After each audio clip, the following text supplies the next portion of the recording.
عورت کو اپنے پیار میں پاگل کرنا ہے تو میری ایک بات پر عمل کرو۔ کتنی عجیب ہوتی ہیں لڑکیاں، پسند کا سوٹ نہ ملے تو ماں باپ سے لڑتی ہیں، عید نہیں مناتی مگر ایک ناپسندیدہ انسان کے ساتھ چپ چاپ پوری زندگی گزار دیتی ہیں۔ عورت اپنی عمر کے بارے میں اس وقت جھوٹ بولنا شروع کرتی ہے اس کا چہرہ سچ بولنا شروع کر دے۔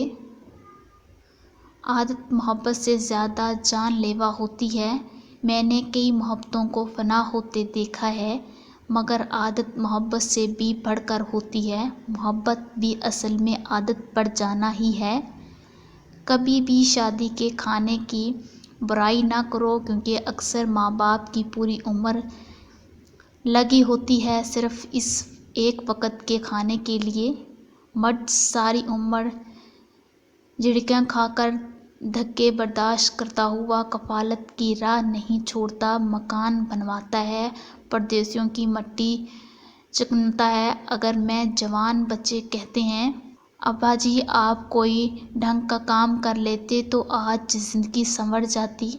محبت ہو جانے کے بعد پھر ذاتی آزادی کی کوئی گنجائش نہیں ہوتی۔ ایک وقت دو افراد سے محبت نہیں کی جا سکتی، محبوب سے بھی اور اپنی ذات سے بھی۔ اس طرح محبت ایک طرح غلامی کا عمل ہے۔ حسد کا جذبہ احساس کمتری سے پیدا ہوتا ہے۔ جو شخص اپنے آپ کو گھٹیا سمجھتا ہے وہ دوسروں سے جلتا ہے۔ رشتے احساس سے بنتے ہیں، رنگ، نسل اور چال دیکھ کر تو جانور خریدے جاتے ہیں۔